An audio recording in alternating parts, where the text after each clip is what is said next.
I was 16 years old the day I signed my own withdrawal paperwork at the front office of my high school. The secretary slid the form across the counter and asked, very gently, if my mother knew. I said yes. That was a lie. My mother was at home in a rented hospital bed in what used to be our dining room, and she didn't know anything anymore by 4 in the afternoon, which is when the medication took over. I remember the sound the pen made on that paper. It was such a small sound for something that big. I told myself it was temporary. I told myself I'd go back in the fall.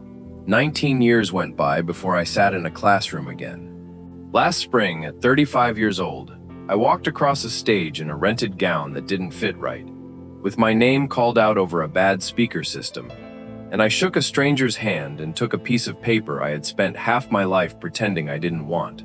The 19 years in between are the part nobody puts on a graduation card. That's the part I want to tell you about. My mother's name was Diane. She cleaned rooms at a chain hotel off the interstate for 11 years. The kind of job where your knees go before your back does. And she never once in my memory called in sick before she actually got sick. She had a laugh that started too loud and then got embarrassed about itself halfway through. She smoked exactly 4 cigarettes a day, spaced out with a discipline I've never seen anybody apply to anything else. And she used to say she'd earned each one. It was the two of us. My father had been gone since I was 4. Not dead, just gone. Which I've come to understand is its own category. One that doesn't get casseroles or sympathy cards. He sent a birthday card twice. I stopped counting after that. We lived in the bottom half of a duplex on a street where every third house had a car in the yard that hadn't moved in a year. It wasn't a bad childhood. I want to be honest about that because people hear single mother, hotel job, duplex, and they build a picture that's darker than the actual thing was. We had a routine. She worked mornings, got home by 3, and we ate dinner at the same time every night, at a table, with the TV off, which she was strict about for reasons she never fully explained. I was a decent student, not exceptional, decent. I liked history for reasons I couldn't articulate at 15. Mostly because it was the one subject where the teacher told stories instead of giving procedures. Mr. Alvarez taught it, and he was the first adult outside my mother who ever said the word college to me in a sentence where I was the subject. I remember not knowing what to do with my face when he said it. The headache started in October of my sophomore year. She blamed the fluorescent lights at work. Then she blamed her glasses prescription. Then she blamed stress. And then she stopped blaming anything and just stopped mentioning them, which was worse. She went to a walk-in clinic in January because she'd started dropping things. Not dramatically, just enough that a woman who folded 100 towels a day noticed her own hands weren't obeying. They sent her for a scan. The scan came back with a word on it I had to look up on a library computer because we didn't have internet at home. And I remember reading the definition twice, standing up and then sitting back down because my legs had quit before my brain had. Glioblastoma. I still don't say it out loud very often. It's a word that sounds like what it does. The doctor gave her a range. Doctors always give you a range. 12 to 15 months with treatment. The number my brain locked onto wasn't the 12 or the 15. It was the phrase, with treatment, because I understood immediately, at 16, with no adult in the room to translate it for me, that treatment was going to be a math problem, and math problems in our house had never once come out in our favor. I want you to understand something about that particular age. At 16, you are old enough to comprehend exactly what's happening, and far too young to have a single tool for handling it. You know the shape of the thing. You just have nothing in your hands. There was no aunt with a spare bedroom. No grandmother 2 towns over. My mother had a sister in Arizona they'd stopped speaking to in the 90s, over something neither of them would explain to me. And that was the entire extent of the family tree available. I called her once, from the kitchen phone, about 4 months in. She was kind on the phone. She sent a card with $60 in it.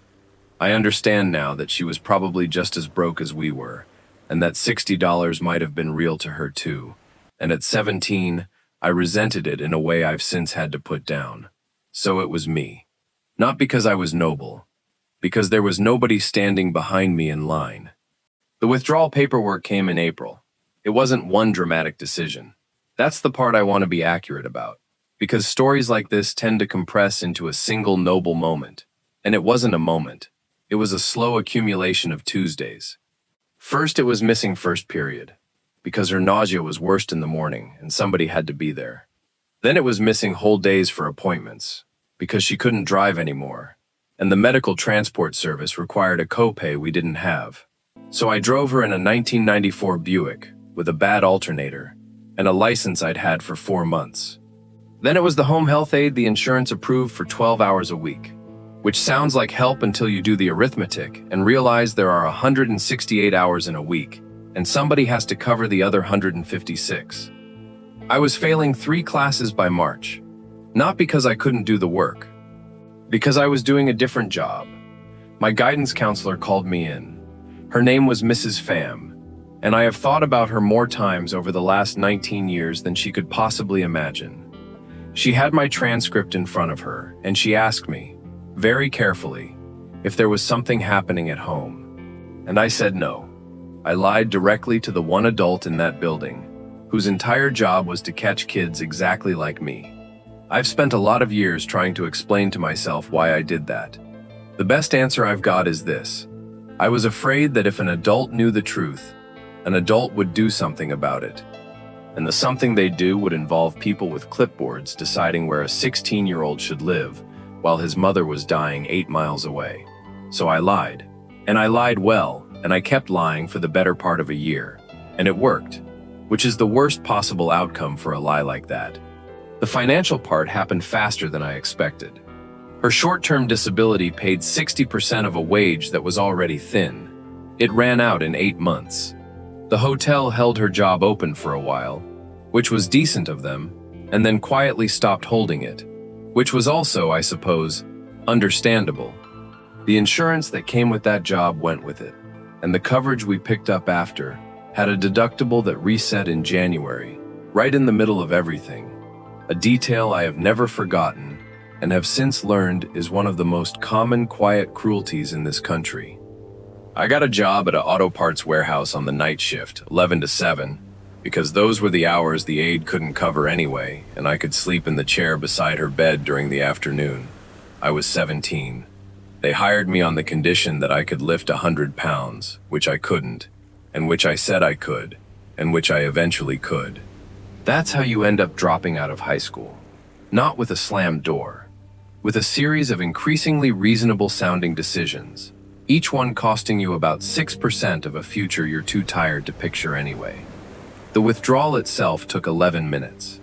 I know because I watched the clock on the office wall, the way you do when you're pretending the thing you're doing is routine. The secretary asked if my mother knew. I said yes. She looked at me a second longer than the question required, and then she stamped it, and then she said, "Good luck, honey." And that was the end of my formal education for 19 years. I drove home. I did not tell anybody. I went to work that night and lifted things until 7 in the morning, and I remember thinking, on the drive back with the sun coming up, that nothing about the world looked any different at all, which felt like it should have been illegal. She lived 19 months, 4 longer than the top of the range they gave her, which she was quietly proud of, and which I have never once found comforting. I want to tell you about those months in a specific way, because I've noticed that most people who haven't done this work imagine it as a series of tender bedside conversations, and that's maybe 2% of it. The other 98% is logistics performed by an exhausted person who has stopped being a son and become a small, unlicensed hospital. I learned to manage a medication schedule with 11 different items on it, some 4 hours apart, some 6, some only if a specific symptom appeared. I kept it on a piece of poster board taped to the inside of a cabinet door with a marker tied to a string, because I stopped trusting my own memory around month 5. I learned to change bedding with a person still in the bed. I learned which pharmacy had the 24-hour window and which one closed at 9.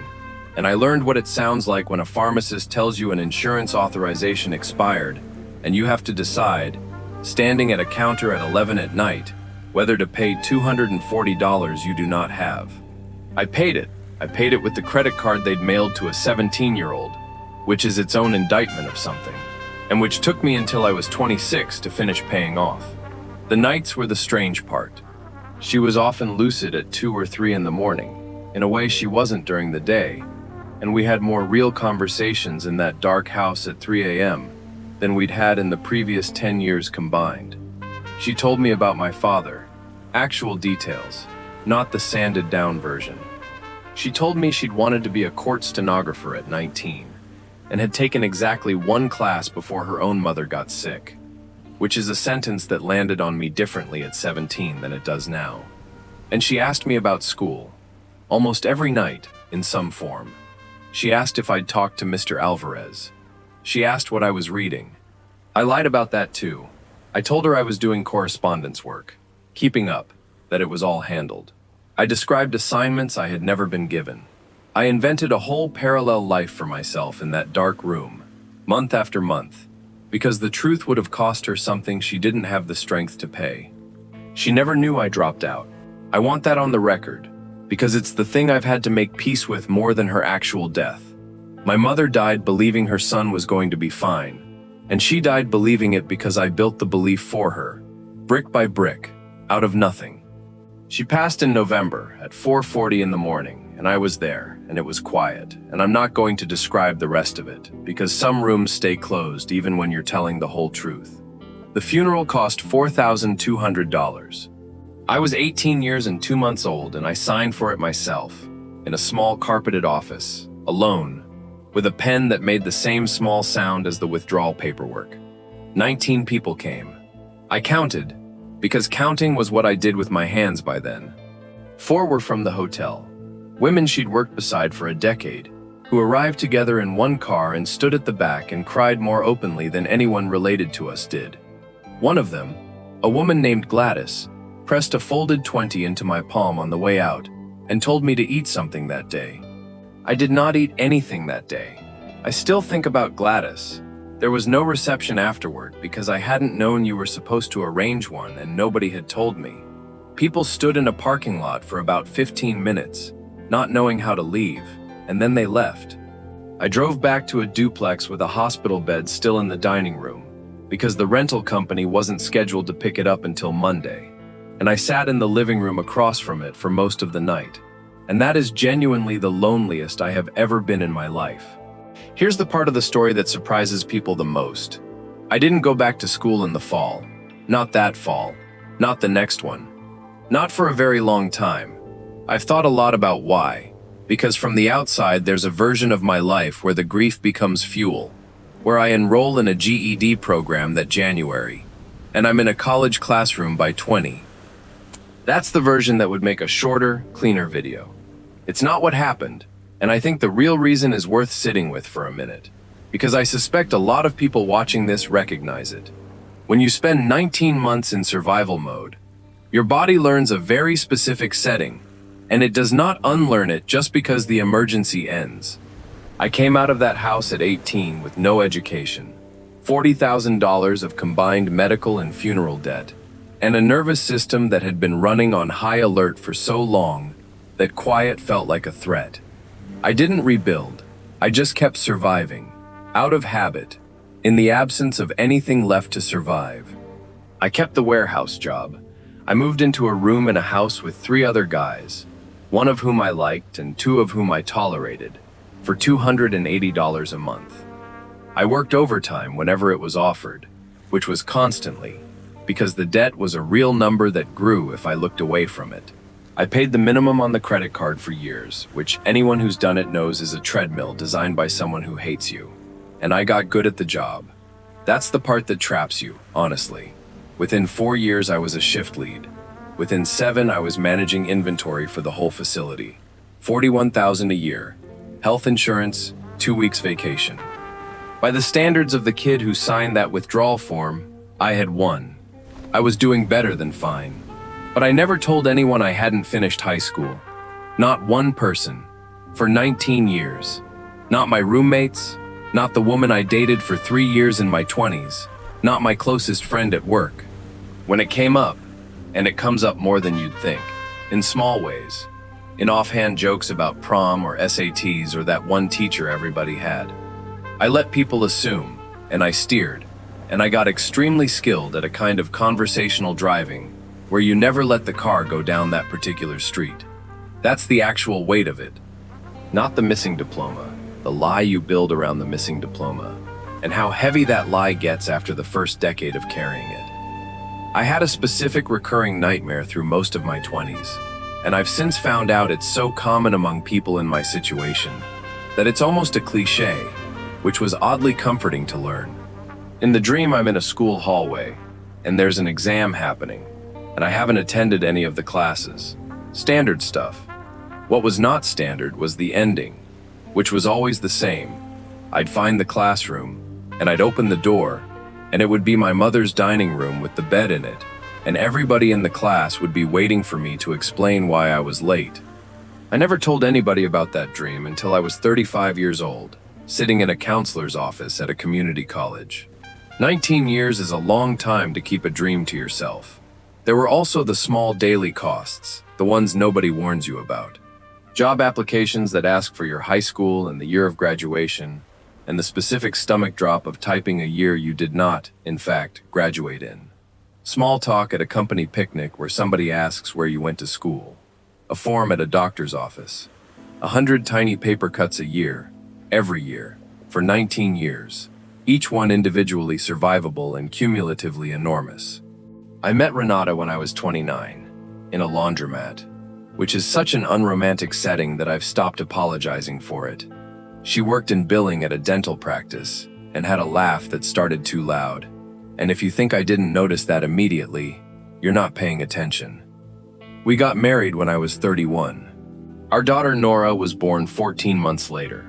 I told Renata the truth about 6 months into dating, at 2 in the morning, in a car outside her apartment, in the specific way people confess things they've been carrying too long. Badly, all at once, without any of the framing you rehearsed. I told her about the withdrawal form, and about the poster board with the medication schedule, and about the fact that my mother died thinking I was fine. She didn't say anything for a while. Then she asked one question that reorganized something in me. She asked, "Do you actually want the degree, or do you just not want the hole where it should be?" I didn't have an answer that night. It took me about 4 years to have one. What I did have, immediately, was a much more urgent problem. I got passed over for a promotion at 32, operations supervisor. I'd effectively been doing pieces of that job for 3 years. The man who got it had been there 11 months and had a bachelor's degree in something unrelated to warehousing, and my manager, a decent guy named Curtis, who I don't hold anything against, told me, as kindly as he could, that corporate had made the requirement non-negotiable. High school diploma minimum for supervisor, degree preferred, no exceptions, no grandfather clause. He assumed I had the diploma. He was telling me about the degree part. I sat in that office and nodded along to a conversation about a bachelor's, while an entirely different, much older piece of information sat in my throat. I went home and I didn't tell Renata for 3 days. When I did, I was angrier than the situation warranted, which is usually a sign the anger is about something else. I said things about the company that weren't true and about the system that were partly true, and Renata listened to all of it. And then she said, "Okay, that's the last time we get to be mad about it for free." Nora was 11 months old. She was asleep in the next room. And I sat at our kitchen table doing the math I've done at every turning point in my life. How many hours, how much money, how many years? Except this time the math had a new variable in it that hadn't existed before, which was a kid who was going to grow up asking me questions about school. That's the thing that actually moved me, if I'm being fully honest. Not the promotion, not pride. It was the arithmetic of a specific future conversation. Nora at 9 or 10, at a kitchen table, asking me for help with homework, and me having to decide in real time whether to admit I couldn't, or to invent something the way I'd invented an entire correspondence school life for my mother at 17. I had already run that particular con once, on a dying woman, for the best reason available. I was not going to run it again on my daughter for a worse one. Renata brought it up exactly once more that month, and the way she brought it up was to leave a community college course catalog on the kitchen table, without a word about it. which sat there for 11 days before I picked it up. I took the GED test at 33 years old, in a testing center in a strip mall between a tax preparation office and a place that repaired phone screens. I want to describe what that was actually like, because I think the phrase, "took his GED," moves too fast for what it costs a grown man. I studied for 7 months. 7 months, mostly between 10 p.m. and 1 a.m., after Nora went down, at the same kitchen table, with library books and a study guide Renata bought me, that I initially left in the car for 2 weeks, because I couldn't make myself carry it into the house. Math was the wall. I want to say that plainly for anyone out there who's carrying the same wall. I had stopped math at sophomore algebra in April, in a year when I wasn't attending most of the classes anyway, and everything after that point was a room I'd never been in. I was 33 years old, an inventory manager who did complex logistics math in his head every single day at work, sitting at a table completely unable to solve for X, and the gap between those two facts made me feel like a fraud in both directions. I failed the math section the first time, not narrowly. I missed the passing score by a margin that made the failure unambiguous. I sat in the car in that strip mall parking lot for 40 minutes. I'm not going to dress it up. I decided in that car that I was done. I had a script ready for Renata about how it wasn't the right time. We had Nora. The money was tight. All of it structurally true and every word of it a lie in the way that matters. What I actually said when I walked in the door was, "I failed the math." And Renata said, "Okay, when can you take it again?" That's it. That's the whole intervention. No speech. She just declined to accept the version of the conversation where failing and stopping were the same event. I retook it 11 weeks later and passed. Not impressively, I passed the way I've done most things, in the middle, having earned every point the hard way. And I sat in that same parking lot afterward, and I cried harder than I had at any point since the funeral, which surprised me, and which I think had almost nothing to do with the test. Nora was 2. She has no memory of any of this. I have a photograph Renata took of me holding the score printout in our kitchen, and I look about 10 years older than I was, and I look like a man who has put something down. I told 2 people at work. Curtis, my manager, who took about 4 seconds to absorb the fact that I'd never had a diploma at all, and then said, "Huh, okay, congratulations," and never mentioned it again in a way I've always appreciated. And a guy named Dominic on the loading dock, 26 years old, who I'd overheard once making a joke about night school. I told him because I'd realized, standing in that testing center parking lot, that the reason he made jokes about it was probably the same reason I'd spent 19 years steering conversations away from certain streets. He enrolled in a certificate program 8 months later. I'm not going to claim credit for that. I'll just say he asked me a lot of specific questions first, and I answered every one of them honestly, including the part about failing math. And I think the failing part was the part that helped. What I remember most about that whole stretch, though, isn't the score. It's the 7 months of 10 p.m. to 1 a.m. Nobody watches that. There's no ceremony for it. It's just a tired adult and a table and a lamp, 4 nights a week, for the better part of a year. And then it's the same thing again, for 5 more years. And that's the entire secret as far as I can tell. I registered for 2 classes at the community college 9 miles from our house the following fall, at 34 years old. And I will never forget walking into that first classroom. English composition, a Tuesday-Thursday evening section, 26 students. And I did a thing I'm not proud of, which is I counted how many of them looked under 22. It was most of them. I sat in the back. I was the oldest person in that room by 11 years, including, as it turned out, nobody. The instructor was younger than me by 2. The imposter feeling in those first weeks was physical. I'd sit there while a 19-year-old confidently used a word I'd have to look up on my phone under the desk. And the whole apparatus of my adult life, the mortgage, the job title, the kid, the marriage, would just evaporate. And I'd be 16 again, standing at a counter, sliding a form across it. Here's what I did not expect. I was good at it. Not naturally, not effortlessly. I was good at it because I had 19 years of doing hard, boring things consistently. And that turned out to be the only skill that college actually rewards. The 19-year-olds were quicker than me. They were not more consistent. I did every reading. I went to office hours, which I later learned most students never do, because I didn't know it was optional. I turned things in early, because late had never been survivable in my life before, and I didn't know how to do it any other way. I got an A in that first class. I read the email with the grade in it 4 times. The logistics were brutal, and I want to be honest about them because this is the part where most people in my position stop. I worked 6 a.m. to 3 p.m., picked up Nora from daycare twice a week, ate dinner with my family, and then drove to class, or sat at that kitchen table until midnight. 2 classes a semester, sometimes 3, including summers. Renata handled bedtime alone more nights than either of us wanted to count.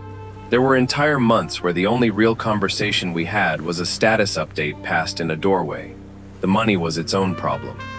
Community college is affordable in the way a used car is affordable. It's not nothing. Between tuition, fees, books, and the childcare hours we had to buy to make the schedule work, we were about $400 a month deeper than we'd been. We ran a spreadsheet. We cut everything cuttable. We took a small loan in the second year that I'm still paying on right now today as I record this. And I want to say that out loud because I got my degree stories tend to end at the stage and skip the balance sheet that follows you off it. Nora was 3, then 4, then 5. She started drawing pictures of me at the kitchen table with books. She called it Daddy's homework, and she'd bring her coloring stuff and sit across from me and do her own, which is either the best or the worst thing that has ever happened to me, and I've decided it's the best. The instructor in that first composition class assigned a personal narrative essay in week 9. 3 to 5 pages, any significant experience. I wrote about a warehouse. I wrote about inventory systems and pallet jacks and a night shift, and it was competent. And it was completely dishonest by omission, and I got an A on it. I sat with that A for a long time. Then I rewrote the whole thing, on my own, for nobody, and turned it in nowhere. That version was about a poster board and a marker on a string. I never showed it to the instructor. I showed it to Renata, and she read it at the kitchen table while I stood at the sink pretending to do dishes so I wouldn't have to watch her face. That's the first time I'd written any of it down in 18 years. I've since learned that writing a thing down and telling a thing out loud are 2 entirely different acts, and that you generally have to do them in that order. 2 things nearly ended it. The first was my back, which is such an unglamorous villain for a story like this, and which is exactly why I'm including it. 19 years of lifting in a warehouse came due in my second year of school. A disc problem in my lower back, the kind that doesn't get surgery and doesn't get better, just gets managed. I was put on light duty for 4 months at reduced hours, which meant reduced pay. Right in the middle of a semester I'd already paid for. Physical therapy 3 mornings a week, before shift. A woman named Beatrice ran me through the same tedious sequence over and over, and I hated it. And I asked her at one point how long it would take. And she said something I've repeated to myself probably 300 times since. It takes as long as it takes. You don't get to negotiate with tissue. I withdrew from 1 class that semester. It's on my transcript. A W. For about 2 months, I was convinced it was the beginning of the end, the first domino, that I'd found the ceiling and was about to spend the rest of my life explaining why I'd almost finished. The second thing was worse, and it came out of nowhere. In my 3rd year, I took an American history survey course, because of course I did. Because a man named Mr. Alvarez told a 16-year-old a story about Reconstruction in 2006, and it apparently never left. And about 6 weeks into that class, sitting in a lecture hall on a Wednesday night listening to a professor talk about the Dust Bowl, I completely fell apart. No warning. I had to leave the room. I sat in a stairwell for 20 minutes trying to work out what had happened. What had happened was this. I was doing the thing my mother asked me about every single night for 19 months, and she wasn't there, and she never would be. And I had spent almost 2 decades keeping that grief at a manageable distance by simply never entering a classroom. That was the fall I finally saw a counselor at the campus health center, free with enrollment, 12 sessions. 35 years old, first time in my life. I'd carried the guilt about lying to my dying mother since I was 17, and had never once said it out loud to a person whose job it was to hear it. The counselor, a soft-spoken man named Dr. Whitfield, asked me what I thought my mother would have wanted me to do at 16, in that house, with no other adult available. I gave him the answer I'd been giving myself for years, which was some version of, she'd have wanted me to stay in school. And he said, that's what she'd have wanted for you. I asked what she'd have wanted you to do. I didn't have anything to say to that. I still don't. Entirely. But something in the pressure changed after that session, and I finished the semester, and I got a B+ in American history, and I have never in my life been happier about a B+. The back never fully resolved either, for the record. I still do Beatrice's tedious sequence 4 mornings a week, 11 years into a career of lifting things, and about 4 years past the point where I stopped being able to. There's no finish line on that one. There's just the sequence, and the mornings, and the fact that skipping it for 2 weeks cost me a month. I've come to think those two things, the back and the grief, taught me the same lesson from opposite directions, and it's a lesson that has almost nothing to do with school. Some things you fix, some things you manage forever. The mistake I made for most of my 20s was treating everything in the second category like it belonged in the first, and then concluding I'd failed when it didn't stay fixed. The last stretch took 2 more years, and I'm going to compress it, because it was mostly a grind, and grinds don't narrate well. I transferred to a state school that took most of my community college credits, an online-heavy program built for working adults, which is a phrase that sounds like marketing and turned out to be literally accurate. My cohort was nurses, veterans, a woman in her 50s who managed a grocery store, a man who drove a truck and did his coursework in cab bunks at rest stops. Nobody in that program was 19. Nobody was studying for the traditional reasons. There was a specific, unspoken solidarity in the discussion boards at 11 p.m. A bunch of exhausted adults typing careful responses about historiography while their houses slept. I studied history. Renata asked me once whether that was practical, and I told her honestly that I didn't know, and she let it go, which I think was a bigger act of love than any encouragement would have been. I want to give you the real numbers, because the real numbers are the story. From the day I walked into that GED testing center to the day I walked across the stage, 5 years and 4 months, 51 classes total across both institutions, 1 withdrawal, 3 B-, 1 C, in a statistics course that I would like to formally place on the record as unfair, approximately $11,000 of debt still outstanding. Somewhere in the range of 4,000 hours at that kitchen table, which I know because I tracked it in a notebook, because I have been a man who tracks things in notebooks since I was 17 years old, and taped a medication schedule to the inside of a cabinet door. There's one more thing that happened, about a year before I finished, that I've never told many people. I looked up Mr. Alvarez. He'd retired in 2019. I found an email address through the district's alumni page, and I wrote him a message I rewrote about 9 times. And what I finally sent was fairly short. That he'd taught me sophomore history, that I'd disappeared in the spring of that year and he'd probably never known why, that I was finishing a history degree at 35, and that he was a substantial part of the reason. He wrote back in about 4 hours. He remembered me. He remembered specifically that I'd stopped coming, and he wrote that he'd asked about it at the time and been told it was a family matter, and that he had thought about it, off and on, for years. He'd wondered. He said teachers carry a list of the ones who vanish, and that the list doesn't get shorter, it just gets older. He came to the graduation. 68 years old, in the 3rd row, with my wife and my daughter. We met for coffee twice before that, actually, in the year I was finishing. He was smaller than I remembered, the way every adult from your childhood turns out to be. He asked me detailed questions about the history program, and then argued with me for 20 minutes about a book we'd both read, which is the single greatest gift a former teacher can give a former student, and I don't think he had any idea he was doing it.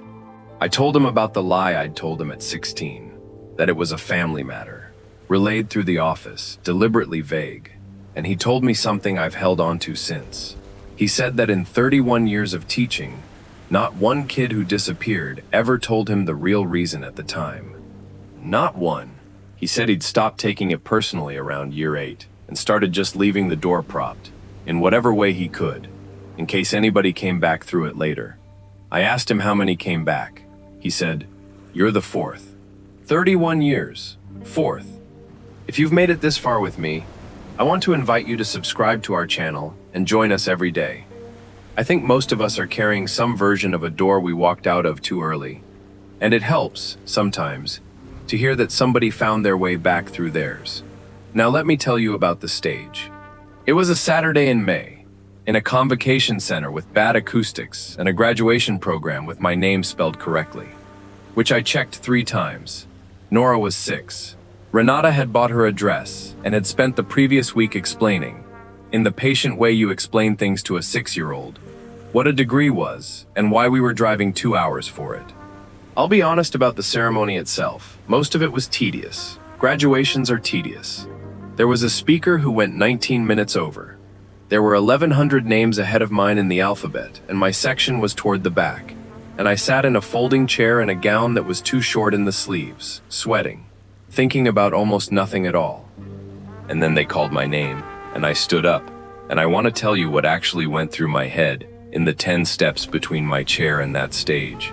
Because it wasn't triumph, and it wasn't vindication, and it wasn't any of the clean feelings. What I thought about was a poster board taped to the inside of a cabinet door, with a marker tied to it with a string. That's it. That's the whole thing. 19 years of work and grief and night shifts and a strip mall parking lot, and what surfaced at the exact moment was the specific texture of a poster board I made at 17, so I wouldn't kill my own mother by forgetting a dose at 3 in the morning. I shook the hand. I took the folder. There's a photograph of it that Renata took from too far away, and I'm a blur in it, and it's the only picture from that day I've printed. The part I'll actually keep, though, happened in the parking lot afterward.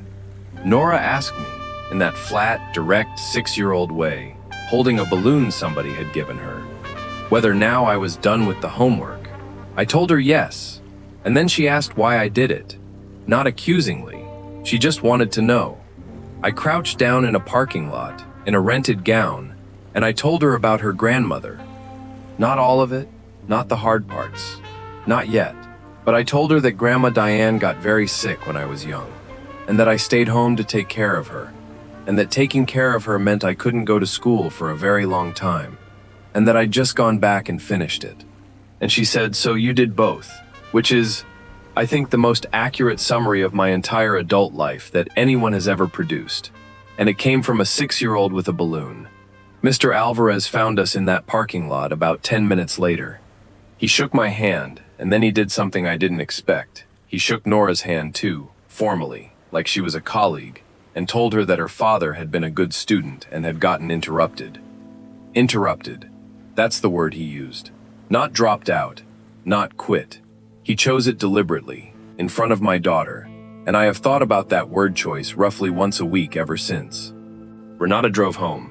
I sat in the passenger seat with the folder on my lap and did not open it once for 2 hours. And when we got home, I put it in a drawer in the kitchen, where it still is, which some people find strange. I don't need to look at it. I know where it is. That's the entire function it serves. People ask me if it was worth it, and they usually mean the money, or the years, or whether the degree did anything for my career. Here's the honest answer. I did get the promotion, 8 months after I finished. Operations manager. A real raise. The job I'd been passed over for at 32. So yes, in the ledger sense, it paid. But if I'm telling you the truth, that wasn't the point. And I knew it wasn't the point. Somewhere around my 2nd semester at the community college. The point was that I had spent 19 years being a man with a hidden room in him. And a hidden room doesn't stay empty. It fills up. It gets heavier every year you keep the door shut, and you start arranging your whole personality around never walking past it. I don't have that room anymore. I just have a piece of paper in a drawer, and a story I can tell out loud, including the parts where I failed, including the parking lot where I quit for 40 minutes, including the fact that I lied to my mother every night for 19 months about school, and she died believing it. I've stopped calling that lie a sin. Dr. Whitfield helped with that. A 17-year-old made the only call available to him with the tools he had, and the call was, let her rest. I'd make it again. Renata and I are fine. Tired sometimes, in the ordinary way. Nora's 8 now and thinks it's completely unremarkable that her father goes to work and reads history books for fun, which is exactly the kind of unremarkable I spent 5 years buying for her. I don't know what door you walked out of early. Maybe it was a school. Maybe it was a career you set down for someone who needed you, or a thing you were good at once and quietly filed under, "That was a different life." I'm not going to tell you it's easy to go back through it, because it wasn't. And it took me 19 years and a wife who refused to let failing and stopping be the same event. I'll just tell you the door's usually still there. Older, heavier, still a door. If this one landed for you, hit follow and send it to 5 people who might need to hear it tonight. You never know which one of them has a room in them they've kept shut for a decade. Tell me honestly, in the comments, what part of this stayed with you. And tell me what story you want to hear next. I'm always looking, and the next one might be closer to your own life than you think. I'll see you tomorrow.